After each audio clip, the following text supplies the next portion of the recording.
Bien, muy buenas tardes para todos. Quien les habla, la profesora Marilena Ditilio, y les estará acompañando en la unidad curricular nuevamente de Historia de Venezuela, en la última unidad, Proceso Político de Venezuela, desde el año 1830. Tenemos entonces iniciando, antes de 1830, Venezuela pertenecía a lo que era la Gran Colombia. Antes de ella, pues Venezuela hacía parte de la corona española. Al separarse de la corona española, pues Venezuela pasa a ser parte de lo que fue la Gran Colombia. Ella, pues fue creada en el año 1819, siendo una idea del libertador Simón Bolívar. Fue creada por ley en el Congreso de Angostura y el Congreso de Cúcuta. ¿Cómo quedó dividido este territorio al momento de su conformación? Quedó dividida en tres secciones o tres departamentos, que era el departamento de Venezuela, el departamento de Cundinamarca, que pertenecía a lo que era eh, Panamá y Colombia, y el departamento de Quito, que hacía referencia a Ecuador. ¿Cómo se produce la disolución de la Gran Colombia? Esta disolución condujo a la formación de tres nuevas repúblicas a partir del año 1830, tomando la iniciativa, en este caso, pues Venezuela. Eh, Al momento de su disolución, entonces quedan divididas en Venezuela, Nueva Granada, que hoy es la actual Colombia, y Ecuador. ¿Qué fue lo que causó la separación de Venezuela de la Gran Colombia? Primeramente, la adopción del centralismo como régimen político, lo cual hacía imposible mantener integradas las regiones por las distancias. ¿Qué ocurría aquí? Como vemos aquí en el mapita, era un territorio bastante extenso en el cual pues no contaba con los recursos con los cuales contamos el día de hoy, medios de comunicación, recursos tecnológicos, y se adoptó de que la capital de lo que era la Gran Colombia iba a residir en Bogotá, lo que pues ese centralismo como régimen político que desarrolló Simón Bolívar siendo el presidente de esta nación, pues llevó a que era imposible mantener integradas todas las regiones por las distancias y con la carencia de recursos que se tenía para la época. La sede de gobierno, como le acabo de mencionar, residía en Bogotá, lo que creó malestar en los sectores de la población venezolana, dándosele entonces más importancia, en ese caso, a el gobierno, el territorio de Colombia. El movimiento de la Cosiata, que se produce en el año 1826, dirigido por José Antonio Páez, es la raíz por la cual Venezuela quedó separada de la Gran Colombia. Aquí tenemos elementos sumamente importantes. La Cosiata, entonces, fue un movimiento político. Este movimiento político fue liderado y creado por José Antonio Páez. José Antonio Páez estaba al mando de lo que era esta llamada Cosiata, y él fue el que, junto con la población venezolana que estaba en descontento, logró la separación de Venezuela de la Gran Colombia. El Congreso y la Constitución de 1830. El 13 de enero de 1830, el general Páez entonces declaró la autonomía de Venezuela. ¿Por qué Páez? Primeramente, pues porque fue el que estaba al mando de la Cosiata, y esto pues llevó a que era el que estuviera liderando el país. Él, el 13 de enero, entonces declara la autonomía de Venezuela. El Congreso se instala con la presencia de representantes de la provincia de Caracas, Cumaná, Barcelona, Margarita, Mérida, Barinas, Apure y Guayana. Esto llevó a que todas las provincias que conformaban el territorio venezolano pues estuvieran de acuerdo con esta separación. Se legaliza de esta manera la separación eh, de Venezuela y Colombia, promulgando una nueva constitución y que fue llamada la Constitución de 1830. El Estado entonces, a partir de este momento, recibe el nombre de República de Venezuela. Constitución de 1830. A ver, entonces, ya de manera legal nos separamos de lo que fue la Gran Colombia, nos convertimos en nación independiente desde ese enero de 1830, y se crea la Constitución. ¿Qué planteaba esa constitución que iba a regir esta nueva República de Venezuela? La organización de la República entonces estaba dividida en provincias y parroquias, lo cual se mantuvo hasta 1864, fecha en la que adopta la denominación de Estados Unidos de Venezuela, y la división pasa a estados, distritos y municipios. Sin embargo, ya para 1953 vuelve a República de Venezuela hasta el año 1999, que pasó a llamarse República Bolivariana de Venezuela. Aquí entonces vemos cómo eh, a lo largo de la historia de Venezuela, el nombre de nuestra nación ha variado según algunas modificaciones que se le han hecho a la Constitución, y también la división político-territorial eh, fue variando a lo largo de los periodos de gobierno de los presidentes que pasaron por nuestra nación. ¿Qué más planteaba la Constitución de 1830? Primeramente, el sistema electoral. En este caso, eh, el sistema electoral era censitario y era por grados. Censitario. Esto debido a que no todos ejercían el derecho al voto. Por ejemplo, la mujer no tenía derecho a ejercer el voto. ¿Quién lo hacía? En este caso, lo hacían las personas eh, eh, que sabían leer y escribir, o que tenían alguna profesión, o eran propietarios de grandes extensiones de tierra, en este caso latifundistas. Eh, por grados. Para asambleas parroquiales, quienes elegían los electores. En este caso, eran las asambleas parroquiales quienes elegían quienes iban a votar, y las asambleas electorales, que eran los que ejercían el derecho al voto y que debían saber leer y escribir, y como le acabé de mencionar, en este caso, los latifundistas que tenían grandes extensiones de tierra. Por otro lado, eh, el poder público, que era el poder legislativo, compuesto por una Cámara de Representantes y el Senado, con una duración de 4 años en sus funciones. En este caso, el Poder Legislativo es lo que le conocemos como la Asamblea Nacional. El Poder Ejecutivo, ejercido por el Presidente de la República, sus funciones duraban 4 años, y el Vicepresidente, eh, que también estaba conformado por el Poder Ejecutivo. El Poder Judicial, que es quien implanta la justicia, entonces este poder público estaba dividido de una manera muy general y tradicional, que es el poder legislativo, ejecutivo y judicial, y ya eh, para después es que comienzan a implantarse los dos poderes restantes en nuestro país.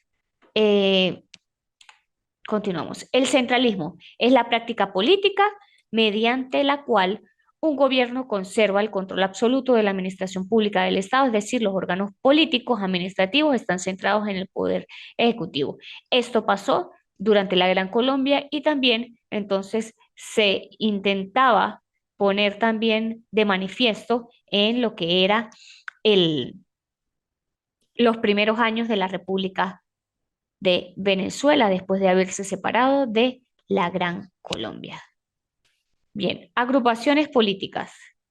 En este caso, teníamos al Partido Conservador y al Partido Liberal. Estuvo compuesto por una burguesía comercial. La burguesía comercial, pues, estaba a cargo de toda la parte comercial y económica del país, financiera.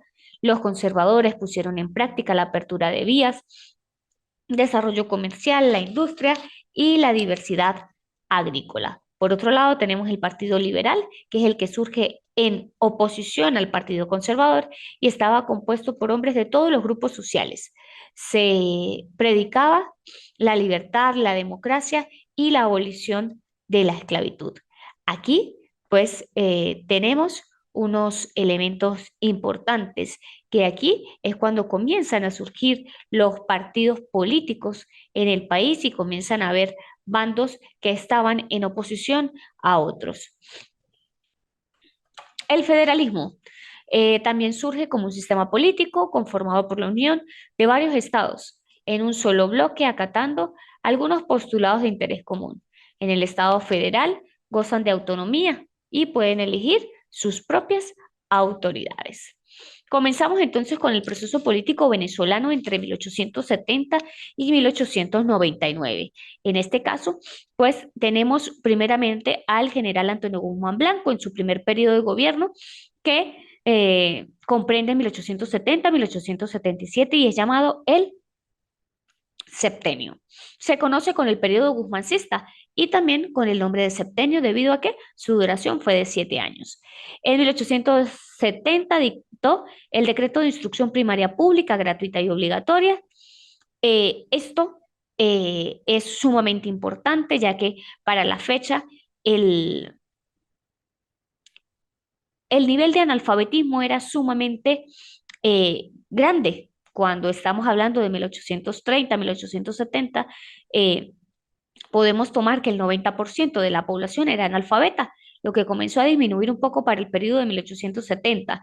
Sin embargo, lo que contribuyó fue este decreto. ¿Qué es lo que planteaba? Primero, que la instrucción primaria, es decir, la educación primaria fuera pública, para que de esta manera todos los niños en edad escolar tuvieran acceso a esta. Gratuita, es decir, que no tuvieran que cancelar nada porque para la época la situación era bastante compleja y por eso era que no podían tener el acceso a la educación. Y obligatoria es que todos los niños en edad escolar debían estar en centros educativos. ¿Con qué fin? ¿Y por qué la educación primaria? Primeramente porque aquí es donde adquirimos las nociones básicas, sumar, restar, leer, escribir, y esto llevaba a que los niveles de analfabetismo entonces comenzaran a disminuir.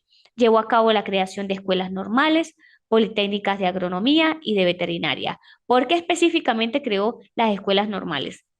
Ya que las escuelas normales, pues lo que hacía era que los estudiantes pudieran salir técnicos medios en educación y permitir que estos chicos que se graduaban de lo que era su bachillerato, entonces ingresaran de una vez al campo educativo, ya que no habían para el momento personal capacitado y profesional en el área educativa. Y al dictar este decreto, pues la demanda de profesores iba en aumento. Y también las politécnicas de agronomía y de veterinaria. Esto conllevó entonces que se diera especial interés en lo que era la educación, la agronomía y la veterinaria por los campos y el ir en desarrollo todo lo que era el sector agrícola y el sector ganadero. Es decir, se le dio importancia a la actividad agropecuaria, que era donde subsistía económicamente Venezuela. Se crearon normas para el funcionamiento de colegios privados. Esto con el fin de que tuvieran una normativa bien establecida y que no repercutiera en lo que era el decreto de instrucción primaria pública, gratuita y obligatoria. Se eliminó el cobro del peaje. En este caso, eh, eh, esto beneficiaba a que cuando trasladaban algún rubro agrícola de una entidad a otra, pues no tuvieran que pagar peaje porque esto en muchas oportunidades, muchos rubros evitaban entonces trasladar esos rubros agrícolas a otras entidades para no tener que pagar esos peajes. Se instituyó el matrimonio civil y el registro civil y se reformó la Constitución estableciendo el voto público y firmado, así como la prohibición de la reelección presidencial y la reducción del periodo constitucional a 2 años. Él, entonces, en este caso, reforma esa constitución y un punto importante es que al final reduce el periodo presidencial a 2 años, de manera de que aquí entra un nuevo presidente que fue el presidente de Francisco Linares Alcántara, que dura del 77 al 78. Él decreta una amnistía general y regresa al país multitud de exiliados, todo esto por situaciones políticas. Toleró la libertad de prensa e inauguró en Caracas el Instituto de Bellas Artes, que en la actualidad aún se encuentra vigente. Muere en 1878 y Guzmán Blanco se encarga de la presidencia. Aquí es debido a la muerte de Linares Alcántara. Sin embargo, nos damos cuenta cómo él reduce el periodo constitucional a 2 años con el fin de que en 2 años volver a asumir la presidencia y así fue. vuelve nuevamente en su segunda presidencia Guzmán Blanco, en su periodo, el quinquenio de 1879 a 1884. Se estableció el Bolívar de Plata como unidad monetaria. Se reformó la Constitución Nacional por segunda vez, que se reduce de 9 a 20 estados. Que se reduce a 9 estados los 20 que teníamos, perdón. Se elimina el voto directo para elegir al presidente de la República y se le da al Consejo Federal que sea él quien elija al presidente de la República. Esto debido a que el consejo que estaba allí, pues estaba a su favor. En 1881, entonces, se declara el himno nacional como himno nacional al Gloria al Bravo Pueblo, que es el himno que conocemos en la actualidad.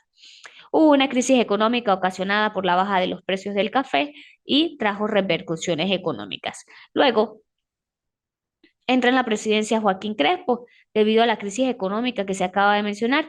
Este rebaja por primera vez en la historia de Venezuela el 25% de los sueldos a los empleados públicos, ya que no tenía cómo cancelar sueldos a empleados públicos. Se redujeron alzamientos de Margarita, Barquisimeto, Yaracuy y Bolívar. Se construye el viaducto El Calvario, que es una de las obras que aún se encuentra vigente. Luego vuelve otra vez un man blanco en su presidencia, que fue llamado el bienio porque dura 2 años, rompe relaciones con Inglaterra por asuntos de límites con la Guayana inglesa. En el 77 se trae los restos de Páez y publica varias cartas del Libertador. Presidencia de Juan Pablo Rojas Paul, 1888-1890. Él amplía la libertad de prensa a pesar de los bandos políticos que habían para el momento. Se construyó el Hospital Vargas, hospital que aún sigue vigente en nuestro país. Se supera la crisis económica y la balanza comercial es favorable. Quiere decir que comenzamos a salir de esa crisis económica en la cual nos encontrábamos y se incrementó la construcción de instituciones escolares, religiosas y hospitalarias. Luego pasa Raimundo Andueza Palacios, quien reforma la Constitución, eleva el periodo presidencial a 4 años, restablece el sufragio directo para elegir al presidente de la República y se establecen por fin los límites con Colombia. Presidencia provisional de Joaquín Crespo, entonces él también sanciona la Constitución, establece el sufragio universal para elegir al presidente, crea una ley de elecciones y crea una escuela normal para mujeres en Caracas, es decir, escuelas destinadas a graduar técnicos medios en educación. Presidencia de Joaquín Crespo, pero está la constitucional que tiene un periodo de gobierno de 4 años. Autorizó la creación de un partido de oposición, el Partido Liberal Nacionalista. Se construyó el Arco de la Federación, que es una obra que aún se encuentra vigente, y también se construye el Palacio de Miraflores, que también es una obra vigente en nuestro país. La presidencia de Ignacio Andrade, se restauró en este caso la división de la República en 20 estados. Recuerde que habíamos mencionado que eran 9, vuelve otra vez a establecerse en 20. Su gobierno estuvo perturbado debido a la Revolución Liberal Restauradora, fue derrocado por Cipriano Castro a través de la Revolución Liberal Restauradora y que fue un proceso por el cual pues Castro entra al país victorioso y asume la presidencia. Bien, de aquí en adelante vemos cómo esos periodos de gobierno tuvieron altas y tuvieron bajas y conllevó a que se fuera formando lo que era la historia política de nuestro país. Espero y haya sido de su agrado este encuentro. Espero y les invito que para los encuentros y las clases, por favor, asistan así sea de manera síncrona y los que puedan acercarse a la universidad, con gusto les estaremos acompañando en sus clases y teniendo un contacto mucho más amplio a través de la presencialidad. Un gusto haberles acompañado y espero y se encuentren muy bien. Feliz tarde para todos.